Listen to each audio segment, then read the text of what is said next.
Varieties of Daedra by Aranya Drathan, healer and dissident priest. There is little chance of our ever understanding the various orders of Daedra and their relationships to their Daedra lords and their dominions. Of the varieties of Daedra that appear in our world, the varieties of their relationships to their fellows and their Daedra patrons, there is no end.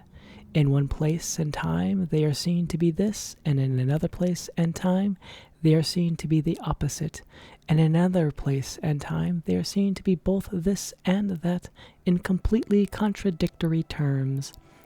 What Daedra serves this prince? What Daedra gives orders, and what Daedra serves, and in what hierarchy, and under what circumstances? What Daedra exist in fellowship with one another, and what Daedra have eternal enmity to one another, and what Daedra are solitary or social, and by turns solitary or social. There are no limits to the varieties of behaviors that may be observed, and in one place they may be this, and in another place they may be that, and all rules describing them are always found to be contradictory and an exception to others. Further, from whom may we seek answers to our questions about these orders? From mortals who know little but what they may observe of another world? From the gods who speak in riddles of enigmas wrapped in mysteries, and who keep things from us the better to preserve their dominion over us? From the Daedra themselves, who are never the models of straightforwardness or truth-telling, but rather are famous for misstatements and obfuscations. Even were the Daedra to speak the truth, how can we know if they know themselves, or that there is any truth about them that is to be known, or are all arrangements among the Daedra protean and never subject to change?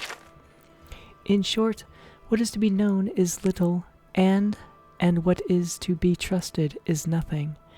These things being said, I shall venture to relate what I have observed and heard of the relationships of the servants of Lord Dagon in my brief service to the Telvanni wizard Devaith Fire, when I sought him out and offered to bring peace to the victims of Corpus in his sanitarium.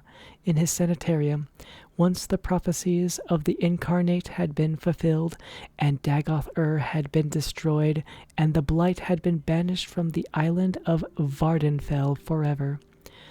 Devaith Fire told me that he, by choice, trafficked only with two Daedra powers, Mehrunez Dagon and Ajura.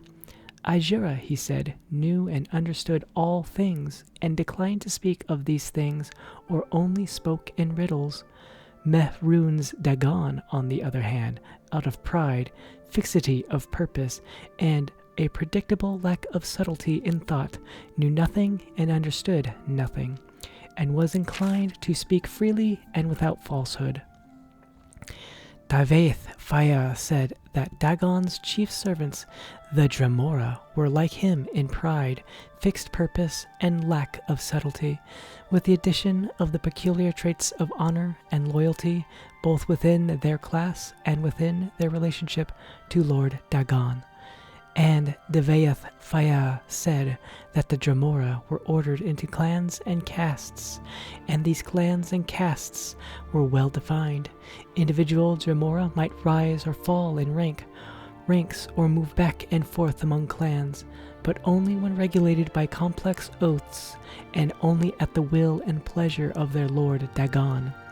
The Dremora refer to themselves as the kin, the people, contrasting themselves to other Daedra who they consider unthinking animals. The term Kainaz refers to a member of the Dremora race, he of the kin. The least of kin castes are the churls, the undistinguished rabble of the lowest rank of Dremora. Churls are obsequious to superiors, but ferociously cruel to humans and other Daedra. Next in rank are the caitiffs, creatures of uncalculating zeal, energy without discrimination. Caitiffs are used as irregulars in the faction wars of the Daedra, as berserkers and shock troops, undisciplined and unreliable, but eager and willing.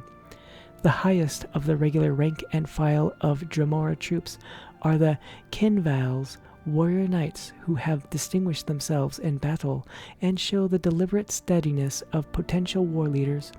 Above the rank and file warriors of the Churl, Caitiff, and Kindval castes are the officer castes. A Kinreeve is a clan sheriff or clan officer. Kinreeves are typically associated with either with a clan fighting unit or an administrative office in the order of battle. The Kin Marcher is the lord and high officer of a Daedric citadel, outpost, or gate. A Kai Marcher's command is usually associated both with a unit and with a fief, a location or territory for which he is responsible. Above the Kai Marcher is the Marquinaz or Grand Duke.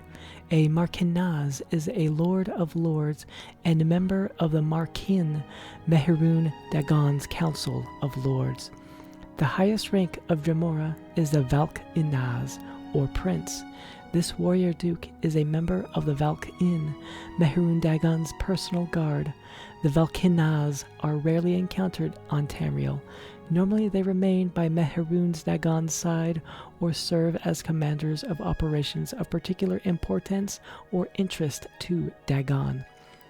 Of the varieties of other Daedra I encountered while I served in Deviants, Fayaz, Corporosarium, Ogrims, and Golden Saints, Daedroths and Winged Twilights, Scamps, and Clanfear, there is much that might be said, but little that is helpful or reliable.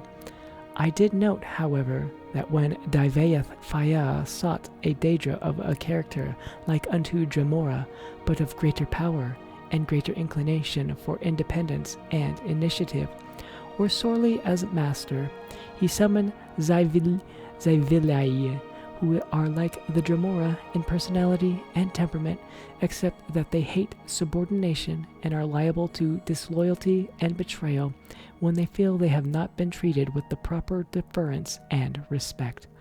The feral, beast-like Daedra, like the Clanfear and the Daedroth, appear in the service of many different Daedric powers, and may represent common creatures existing like wild animals in the wilderness of oblivion. Other savage, semi-intelligent creatures like Scamps and Spider Daedra may also be found in the realms of various Daedra lords. The case of the elemental Atronachs, on the other hand, is less certain. Flame and Frost Atronachs, for example, appear to be highly intelligent, but not all varieties of elemental Atronachs seem to be social or to have the power of speech. Divaeth Faya preferred not to summon or deal with these creatures, had little experience with them, and showed no inclination to speculate upon their nature. So I learned little about them during my time at Tel Faya.